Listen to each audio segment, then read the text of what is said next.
Good evening दोस्तों, स्वागत है आपका आप ही के यूट्यूब चैनल मार्केटिंग फिनोलॉजी में। दोस्तों, आज मैं बताने जा रहा हूँ आप सबको एक ऐसे शेयर के बारे में जो एफएमसीजी सेक्टर से बिलोंग करता है।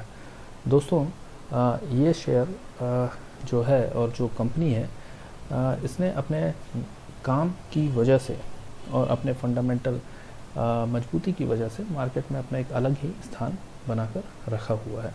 दोस्तों, हम आज बात कर रहे हैं आईटीसी के शेयर की, और चलिए देखते हैं आज हम इसमें कुछ फंडामेंटल एनालिसिस करते हैं और ये जानने की कोशिश करते हैं कि आज कल की स्थिति में मार्केट में इस शेयर ने अपना स्थान कहाँ बनाकर रखा हुआ है।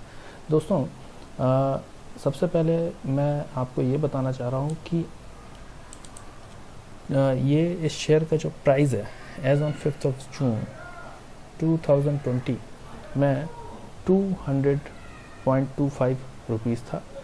इस मार्केट में लगातार जो है अभी हमें हाइक देखने को मिल रही है लगभग 4 से 5 दिन से। यदि हम देखें इसका 52 वीक हाई प्राइस जो है वो है 282 रुपीज़ 90 पैसे, जो कि 8 जुलाई 2019 को था। वहीं इसका 52 लो प्राइस जो है वो है दोस्तों 134.60 पैसे, जो 30 मार्च 2020 को था। अब दोस्तों, यदि हम बात करें कंपनी के फाइनेंशियल्स रिजल्ट्स की, तो जैसा कि हम देख पा रहे हैं एज ऑन 31 दिसंबर 2019 कंपनी ने जो है 4,14,193 लाख रुपए का प्रॉफिट दिखाया था। वहीं 30 सितंबर 2019 को जो कंपनी ने अपना जो प्रॉफिट दिखाया था वो 4,02,310 लाख रुपए का था। अब दोस्तों, शेयर होल्डिंग पैटर्न की यदि हम बात करें तो कंपनी का जो प्रमोटर एंड प्रमोटर ग्रुप्स के पास कोई भी शेयर नहीं है। सारे शेयर्स जो हैं वो पब्लिक हेल्ड हैं, और चूँकि पब्लिक हेल्ड हैं तो यहाँ पर यदि आप देखें तो जो शेयर्स हैं, शेयर्स में कोई भी प्लेजिंग नहीं है। अब दोस्तों, हम इसी पर थोड़ी सी और जानकारी लेंगे इन्हीं पॉइंट्स पर।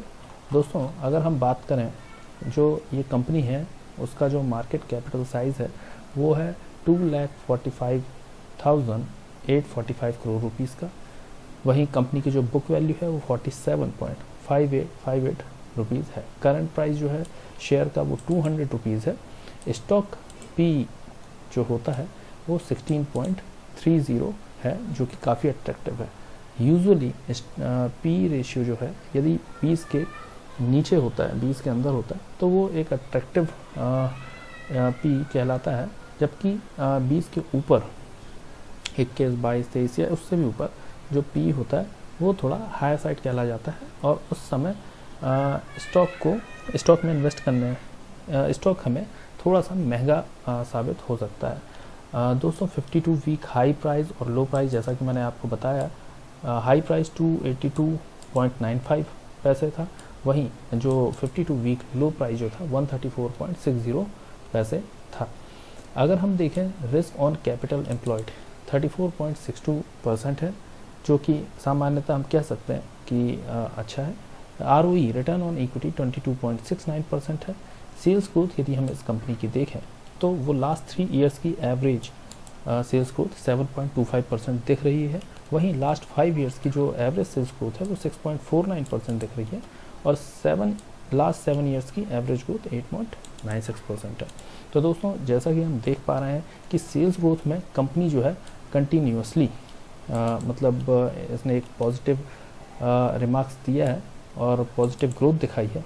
तो इस तरह से हम ये अंदाज़ा लगा सकते हैं कि डिमांड जो है इस कंपनी के प्रोडक्ट की वो मार्केट में है, और ये कंपनी सप्लाई करने में भी उसे सक्षम है। इसी वजह से इसकी जो सेल्स ग्रोथ है वो कंटिन्यूसली बरकरार है। वहीं प्रॉफिट ग्रोथ भी अगर हम देखें, यदि कंपनी के एक्सपेंसेस वगैरह सारी चीज़ें नॉर्मल रहती हैं और सेल्स अच्छी है, तो जाहिर सी बात है कंपनी प्रॉफिट बुक करेगी। यदि हम देखें यहाँ पर तो कंपनी का जो प्रॉफिट ग्रोथ है लास्ट 7 ईयर्स का वो 10.95% है। लास्ट 3 ईयर्स का जो हम देखते हैं लास्ट 5 ईयर्स का यदि हम देखते हैं तो वो 7.88% है, जबकि लास्ट 3 ईयर्स का जो प्रॉफिट ग्रोथ है वो 10.53% है। EPS जो है अर्निंग पर शेयर जो है वो 12.22 रुपीज़ है। वहीं डिविडेंड पे आउट काफ़ी अट्रैक्टिव है दोस्तों, यहाँ पर 55.98% जो है वो डिविडेंड पे आउट दिखा रहा है कंपनी का। रिटर्न ऑन कैपिटल एम्प्लॉयड जैसा कि मैंने आपको बताया 34.62% यहाँ दिख रहा है। यदि हम देखें दोस्तों तो debt to equity completely zero है। प्लेस्ड परसेंटेज जो है वो कम्प्लीटली ज़ीरो है। Pledged percentage of the shareholders ये जो है कम्प्लीटली ज़ीरो है। और इंडस्ट्री का पी रेशियो जहाँ पर जो है 13.42% है, उसके अगेंस्ट में स्टॉक का जो पी रेशियो है वो थोड़ा सा हायर साइड है 16.30, बट इसे कंसीडर किया जा सकता है, ये भी हम अट्रैक्टिव कह सकते हैं। अब दोस्तों चूँकि कंपनी, यदि आप देख सकते हैं कि कंपनी का जो कैपिटल साइज़ है एक लार्ज कैप कंपनी है और कैपिटल साइज़ भी मीन्स मार्केट में एक काफ़ी अच्छा वेटेज रखता है। इस वजह से यदि आप देखेंगे तो कंपनी ने अपना स्थान अगर देखें तो निफ्टी की 50 टॉप जो कंपनीज़ होती हैं, निफ्टी की 50 टॉप कंपनीज़ में भी मतलब जो है ये इस कंपनी का नाम आता है। वहीं अगर हम बीएसई में बात करें तो बीएसई में भी, बॉम्बे स्टॉक एक्सचेंज में भी जो है लिस्ट ऑफ जो टॉप 30 कंपनीज़ होती है बीएसई इंडेक्स में, उसमें भी कंपनी का नाम जो है वो शामिल है। अब दोस्तों यहाँ पर हम बात करते हैं चार्ट पैटर्न की। यदि हम लास्ट 5 ईयर का चार्ट देखते हैं तो यहाँ पर हमें काफ़ी ज़्यादा उतार चढ़ाव देखने को मिल रहा है। यहाँ पर हमें बुलिश ट्रेंड देखने को मिल रहा है, जबकि कुछ समय बाद ही कंपनी ने कुछ समय के लिए जो है थोड़ी सी अपने शेयर के प्राइस में गिरावट दिखाई है। उसके बाद थोड़ी सी हाइक के बाद मतलब आप देखें मतलब काफ़ी ज़्यादा उतार चढ़ाव है लास्ट 5 ईयर्स में। लेकिन अल्टीमेटली अगर हम यहाँ मतलब फ्रॉम द बिगनिंग टू इस पॉइंट तक की बात करें तो यहाँ तक कंपनी का जो ट्रेंड है वो लास्ट 5 ईयर्स में हमें बुलिश ट्रेंड दिखाई दे रहा है। लेकिन अभी की गिरावट की वजह से, जो अभी हालात चल रहे हैं उस वजह से, जो शेयर मार्केट में गिरावट आई है उस वजह से कंपनी ने अपने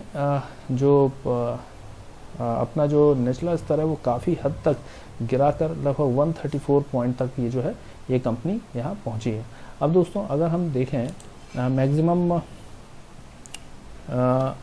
मैक्सिमम टाइम पीरियड का चार्ट पैटर्न, तो उसमें यदि हम देखते हैं तो ओवरऑल चार्ट पैटर्न दोस्तों हमें काफ़ी अट्रैक्टिव दिखाई दे रहा है। इसका जो ट्रेंड है वो बुलिश है और हमें ये जो ग्राफ है वो उठता हुआ ही दिखाई दे रहा है। इसका मतलब ये है कि कंपनी ने लॉन्ग टर्म में काफ़ी अच्छा प्रॉफिट दिया है उन इन्वेस्टर्स को जिन्होंने इसमें भरोसा जताया है, that is for long term period. अब दोस्तों यदि हम बात करें प्रोज एंड कॉन्स की, कंपनी हैज़ रिड्यूस्ड डेट, ये हम आगे देखेंगे। कंपनी ने अपना जो डेट है वो रिड्यूस किया है, मतलब इन्होंने अपना कर्ज जो है वो कम किया है। जाहिर सी बात है यदि कर्ज कम होगा तो कंपनी अगर मतलब उन्होंने अपना सारा कर्ज चुका है और कंपनी के पास कोई भी कर्ज नहीं होगा तो कंपनी ज़्यादा से ज़्यादा फंड अपने इन्वेस्टमेंट और अपने बिजनेस ग्रोथ में लगाएगी, तो ये एक पॉजिटिव नोट है। वहीं कंपनी इज़ वर्चुअली डेप्ट फ्री, ये वही बात हुई। Company has been maintaining a healthy dividend payout of 55.94%। दोस्तों डिविडेंड पे आउट, जैसा कि मैंने अपने प्रीवियस वीडियोस में भी आपको बताया है कि डिविडेंड पे आउट ज़्यादातर वही कंपनी देगी जिन्हें प्रॉफिट होगा। ये एक प्रॉफिट का ही पार्ट होता है जो सारे शेयर होल्डर को कंपनी डिविडेंड के रूप में देती है। तो डिविडेंड पे आउट जो है अगर ये 55.94% का मेंटेन करके रख रही है तो इसका मतलब है दोस्तों कि कंपनी प्रॉफिटेबल है और कंपनी जो है अपने जो शेयर होल्डर्स को ज़्यादा से ज़्यादा प्रॉफिट देने की कोशिश करती है। यदि हम कॉन्स की बात करें तो company has delivered a poor growth of 6.49% over past 5 years है।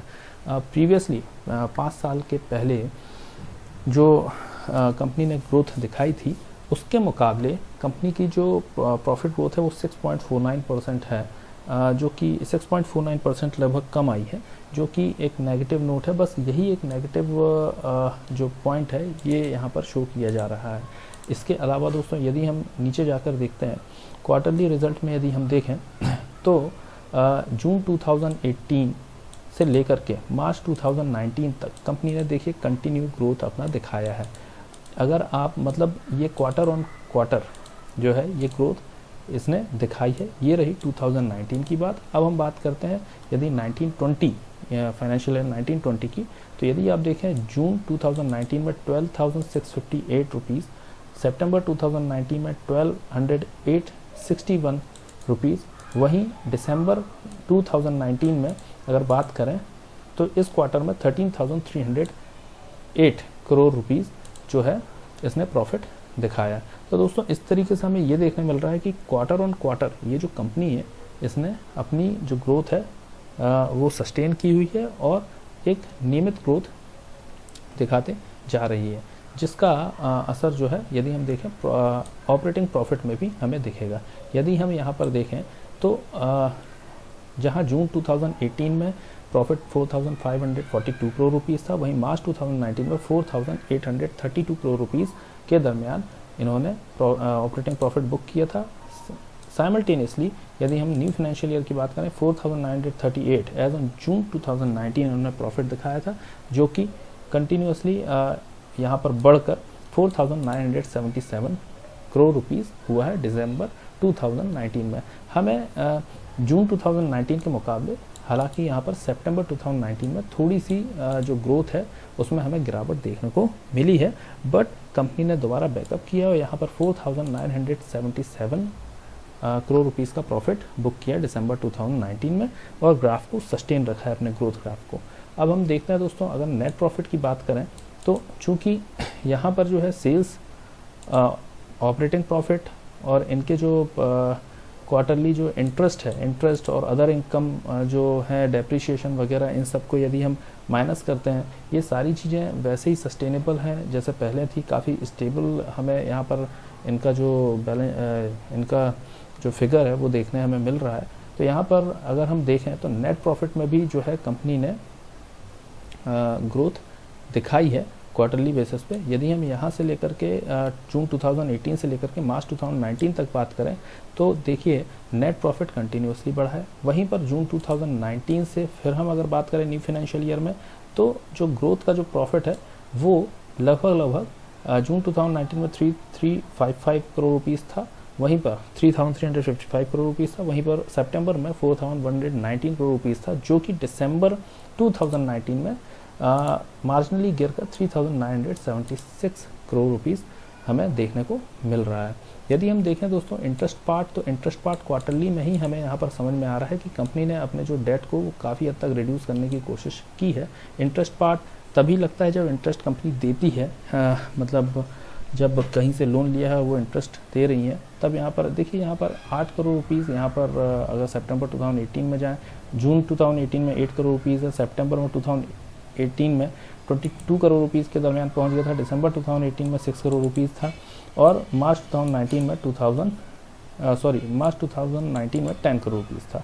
यदि हम जून की बात करें तो जून 2019 में 15 करोड़ रुपीज़, सितंबर 2019 में 19 करोड़ रुपीज़, 14 करोड़ रुपीज़ और यदि हम बात करें दिसंबर 2019 में तो 11 करोड़ रुपीज़ जो है वो इनका इंटरेस्ट रहा। इनकी बोरोइंग्स डेफिनेटली कम हुई होंगी, जिसकी वजह से इनका जो इंटरेस्ट है वो कम होता गया है। प्रॉफिट एंड लॉस स्टेटमेंट की यदि हम बात करें तो यहाँ पर हम ईयर परफॉर्मेंस की बात करेंगे। सेल्स यदि हम देखें तो दोस्तों सबसे अच्छी बात यह है कि यहाँ पर जो है कंपनी ने कंटिन्यूसली अपनी सेल्स में ग्रोथ दिखाई है। यदि आप देखेंगे तो कंपनी का सेल्स ग्रोथ यदि आप देखें मार्च 2008 में 14,633 करोड़ रुपीज़ था, वहीं पर मार्च 2019 में ये बढ़कर 11 सालों में 48,353 करोड़ रुपीज़ हो गया है। आप हर साल यदि देखेंगे तो कंपनी ने एक नियमित लगभग एक नियमित प्रॉफिट परसेंटेज में प्रॉफिट कमा कर हर साल जो है ग्रोथ की है और यहाँ पर जो है मार्च 2019 में 48,353 करोड़ रुपीज़ का प्रॉफिट दर्ज किया है।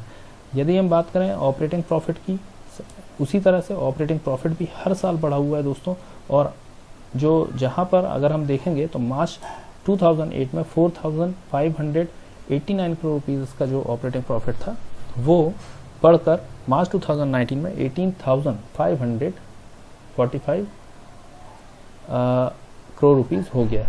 अब आप सोचिए दोस्तों, यहाँ पर इन 11 सालों में कंपनी ने 4,589 करोड़ रुपीस से लेकर के 18,545 करोड़ रुपीस, मतलब कितना बड़ा डिफरेंस है इनमें। 11 सालों में कंपनी ने जो ऑपरेटिंग प्रॉफिट है उसमें इतनी, यानी आप ग्रोथ देखकर अंदाज़ा लगा सकते हैं कि कंपनी का जो मैनेजमेंट है वो काफ़ी अच्छा है।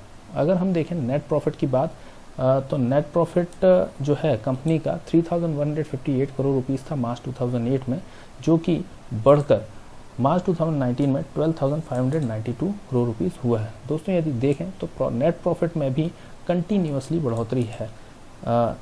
इसके बाद हम अगर बात करें ईपीएस की, अर्निंग पर शेयर की, तो कंपनी का जो ईपीएस है वो कंटिन्यूसली बढ़ रहा है, जो कि काफ़ी अच्छी बात है दोस्तों। अगर हम देखें मार्च 2008 में 2.58 ईपीएस था, वहीं पर कंपनी का जो अभी मार्च 2019 का जो ईपीएस है वो 10.27 रुपीस है। डिविडेंड पे आउट की बात करें तो कंपनी का जो डिविडेंड पे आउट है, आप देखें दोस्तों, मतलब यहाँ पर जो है लास्ट 11 ईयर्स में जो मिनिमम पे आउट है वो कंपनी का 42% था, वो भी कंपनी ने कंटिन्यूसली बढ़ाया है। और अभी लास्ट जो पे आउट है मार्च 2019 में 56% का उन्होंने दिया है। इस तरह से हम ये निष्कर्ष निकाल सकते हैं दोस्तों कि ये जो कंपनी है मतलब एक अच्छा प्रॉफिट जनरेट करती है और लगभग ग्रोथ इसने सस्टेन की हुई है। शेयर कैपिटल की अगर हम बात करें दोस्तों, तो शेयर में हमें डिल्यूजन देखने को मिलता है, क्योंकि जो शेयर्स हैं उनकी संख्याएं जो हैं वो काफ़ी मात्रा में बढ़ी हैं। वहीं रिजर्व्स की यदि हम बात करें तो रिजर्व्स में आप देखें चूँकि कंपनी ने प्रॉफिट अर्न किया है और ग्रोथ हमेशा ग्रोथ जो है सस्टेन की है। यदि हम यहाँ पर देखें तो रिजर्व्स जो हैं वो भी बढ़ रहे हैं। जैसा कि मैंने आपको प्रीवियस वीडियो में भी बताया आपने कि जो रिजर्व्स होता है वो कंपनी की अर्निंग का ही एक पार्ट होता है। ये एक कंपनी रिजर्व का मतलब एक अलग से निकाला हुआ फंड, जैसे कंपनी नॉर्मली इन्वेस्टमेंट में ज़्यादातर यूज़ नहीं करती है, किसी कंटेंजेंसी या किसी मतलब आकस्मिक अचानक अगर किसी प्रकार की कंपनी पर विपदा या विपत्ति आती है, उस समय इस फंड का अधिकतर यूज़ होता है।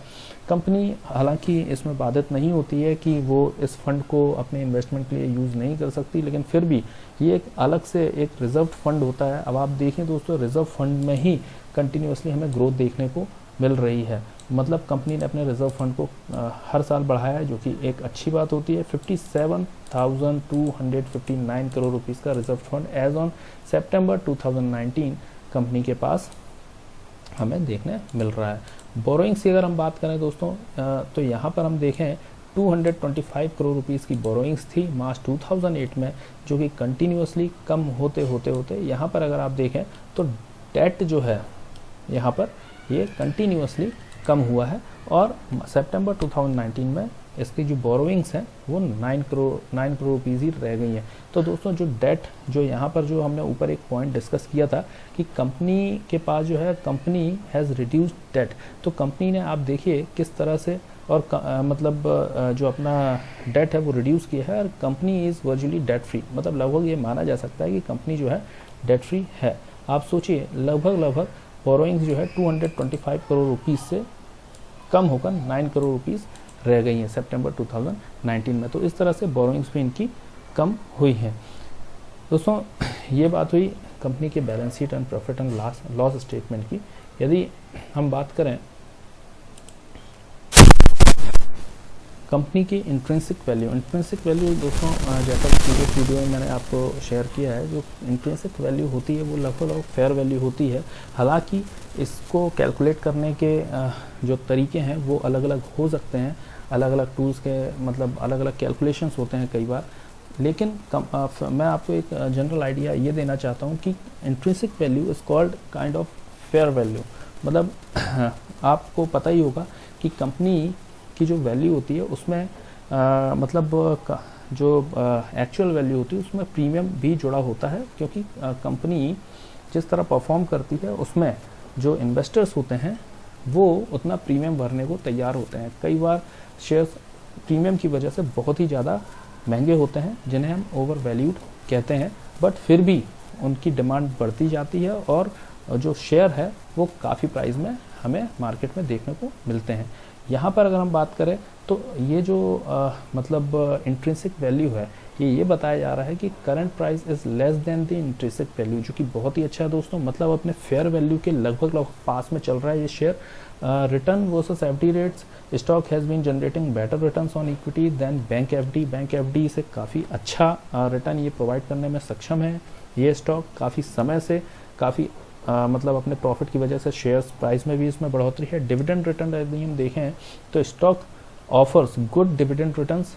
मैंने आपको जैसा कि दिखाया शुरू से ही डिविडेंड काफ़ी अच्छा दिया है इस कंपनी ने। एंट्री पॉइंट अगर हम देखें तो टूल जो है, जो ये साइट है, ये बता रही है कि good times to consider as stock is not in overbought zone, no red flags. जैसा कि हमने देखा कंपनी का मैनेजमेंट जो है वो काफ़ी अच्छा है। जिस तरीके से हमें बैलेंस शीट में फिगर्स दिखाई दे रहे हैं उस तरीके से हमें ये पता चलता है कि कर्ज बिल्कुल भी नहीं है इस कंपनी पर। केवल और केवल अब इसे ध्यान देना है तो अपनी ग्रोथ पर ही ध्यान देना है, अपने प्रोडक्ट की मैन्युफैक्चरिंग और सेल्स में ही ध्यान देना है। तो दोस्तों इस तरीके से ये कंपनी जो है, इसमें कोई कर्ज नहीं है, पे आउट्स अच्छे हैं, प्रॉफिटेबल है। ये कंपनी काफ़ी स्ट्रॉन्ग फंडामेंटल के साथ हमें मार्केट में अपना स्थान बनाए हुए नज़र आ रही है। यदि हम बात करें यहाँ पर होल्डिंग्स की, तो जो होल्डिंग्स है, म्यूचुअल फंड की जो होल्डिंग है वो 9.93% है इस कंपनी में। वहीं डोमेस्टिक इंस्टीट्यूशंस होल्डिंग्स जो हैं वो यदि आप देखें तो बहुत ज़्यादा है, 42.46% है। डोमेस्टिक इंस्टीट्यूशंस जो होती हैं, जो हमारे देश में जो बड़ी बड़ी इंस्टीट्यूशंस हैं, उन्होंने इस कंपनी में इन्वेस्ट किया हुआ है। फॉरेन इंस्टीट्यूशनल होल्डिंग्स, जो आउट ऑफ कंट्री के जो इंस्टीट्यूशंस होते हैं, उन्होंने भी इसमें होल्डिंग बना के रखी है, वो 14.64% है। और अदर पार्टीज़ की जो होल्डिंग है वो 42.89% हमें यहाँ दिखाई दे रही हैं। फोरकास्ट की यदि बात करें दोस्तों, तो ये जो टूल है वो बताता है कि analyst have suggested that investors can by this stock that is 79%। यदि हम एक्सपेक्टेड रिटर्न की बात करें तो expected return of 18.25% from current price level is more than the last 3 year CAGR of -13.69%। तो ये कंपनी का जो फोरकास्ट है वो काफ़ी अच्छा है। 79% जो है, मतलब एनालिस्ट का जो मानना है कि 79% चांसेस में इस कंपनी के शेयर्स में इन्वेस्ट करना चाहिए। यदि हम बात करें इसके फाइनेंशियल्स की, तो जैसा हमने पहले ही सारी चीज़ें देखी हैं, लेकिन फिर भी आपको मैं यहाँ पर दोबारा कुछ पॉइंट्स हाईलाइट करना चाहता हूँ। Higher than industry revenue growth, over the last 5 years revenue has grown at a yearly rate of 6.85% versus industry average of 6.54%। Industry का जो ग्रोथ है, इस पर्टिकुलर इंडस्ट्री का ग्रोथ है वो 6.54% है। वहीं पर जो इस पर्टिकुलर शेयर प्राइस ने जो ग्रोथ दी है, इस कंपनी ने जो मतलब रेवेन्यू ग्रोथ की है वो 6.85% की है लास्ट 5 ईयर्स में। तो जो इंडस्ट्री रेवेन्यू ग्रोथ से हायर है, तो ये एक पॉजिटिव पॉइंट है इस कंपनी का। दूसरा, इंक्रीजिंग मार्केट शेयर। अपना जो over the last 5 years market share increased from 91.41% to 92.75%। Last 5 years में जो कंपनी का जो मार्केट शेयर जो है वो इंक्रीज हुए हैं 91.41% से 92.75% में। मार्जिनल इसमें डिफरेंस है, लेकिन ग्रोथ हुई है, ये बहुत अच्छी बात है। यहाँ पर एक नेगेटिव पॉइंट हमें दिखा रहा है कि कंपनी की जो मतलब जो नेट इनकम है वो इंडस्ट्री की नेट इनकम से फॉर द लास्ट 5 ईयर्स वो मार्जिनली कम है। यहाँ पर देखिए, over the last 5 year net income has grown at a yearly rate of 7.21% versus industry average of 7.38%। तो एक मार्जिनली, तो आप देखें कि इंडस्ट्री की जो नेट इनकम है वो मतलब है लास्ट 5 ईयर की 7.38%। वहीं पर मार्जिनली अगर हम देखें तो थोड़ा सा इसमें ग्रोथ कम है इस पर्टिकुलर कंपनी की नेट इनकम में, वो है 7.21%। तो दोस्तों यहाँ पर भी जो कंपनी है यानी काफ़ी अच्छा हमें, मतलब हम इस पॉइंट को कंसीडर कर सकते हैं। हम देख सकते हैं कंपनी एटलीस्ट मतलब प्रॉफिट में और काफ़ी अच्छे प्रॉफिट में है। अब दोस्तों अगर हम बात करें लेटेस्ट न्यूज़ की, तो कंपनी ने अभी जो है पार्टनरशिप की है एमबे के साथ। आप भी जानते होंगे दोस्तों, एमबे एक मतलब काफ़ी रिनाउंड मार्केटिंग कंपनी है और ये जो है काफ़ी सारे इनके जो प्रोडक्ट्स हैं ये सेल करते हैं। तो आईटीसी ने जो है एमवे के साथ अभी पार्टनरशिप किया है। ये आप जैसा कि न्यूज़ देख पा रहे हैं, ITC partners with Amway to distribute new fruit beverage under B Natural brand. तो एक्चुअली क्या है, कंपनी ने जो है, आईटीसी कंपनी ने एमवे के साथ जो है टाई अप किया हुआ है, पार्टनरशिप की हुई है to sell the new fruit beverage. ये एक नया प्रोडक्ट है कंपनी के द्वारा अंडर बी नेचुरल ब्रांड। ये एक प्रोडक्ट है जिसको एमवे के साथ पार्टनरशिप में डिस्ट्रीब्यूट करेगी कंपनी और मार्केट में लेकर आएगी। अगर थोड़ी सी और जानकारी मैं इसके बारे में आपको बताऊं तो यहाँ पर यदि आप देखें तो बताया गया है कि it has partnered with direct selling company Amway to distribute a new range of fruit beverages under the B Neutral brand. The beverages B Neutral Plus, available in 2 flavors and priced at ₹130 for 1 liter, has been developed by ITC's Life Sciences and Technology Centers। ITC के द्वारा ये develop किया, ITC's Life Sciences and Technology Center के द्वारा ये develop किया गया है ये पर्टिकुलर जो प्रोडक्ट है। और अब एमवे के साथ पार्टनरशिप की है कंपनी ने इस कंपनी की डिस्ट्रीब्यूशन के लिए और मार्केटिंग के लिए। तो दोस्तों इसकी वजह से भी इस शेयर में हमें थोड़ी से प्रॉफिट, थोड़ा सा जो मतलब हाइक है वो हमें देखने को मिली है लास्ट कुछ दिनों में। और यदि हम देखें दोस्तों तो कंपनी के जो फंडामेंटल्स हैं, मैंने आपको सारी चीज़ें अभी दिखाई, कंपनी की जो फंडामेंटल्स है वो काफ़ी अच्छी हैं और जहाँ तक और काफ़ी मजबूत हैं, जिसकी वजह से कंपनी का जो कंपनी जो है वो एनएसई और बीएसई के इंडेक्स में भी लिस्टेड है। कंपनी एक लार्ज कैप कंपनी है, शेयर प्राइस भी इंट्रिंसिक वैल्यू के काफ़ी करीब है। तो मुझे ऐसा लगता है दोस्तों कि इस कंपनी में जो है इन्वेस्ट किया जा सकता है। लेकिन अगर हम देखें अभी लास्ट कुछ दिनों से जो कंपनी का जो शेयर है काफ़ी तेज़ी में था और इसके प्राइस में अचानक हाइक होकर ये 200.25 पैसे तक आ चुका है। हर डिप पर जब भी मार्केट नीचे जाए हमें कोशिश करना चाहिए कि ये जो मतलब शेयर है हम इसे परचेज़ कर सकें। दोस्तों ये मेरी एनालिसिस है और मैं it is not kind of tip for our audience and for anyone that कि आपको ये जो है इस पर्टिकुलर शेयर में आपको इन्वेस्ट करना ही है।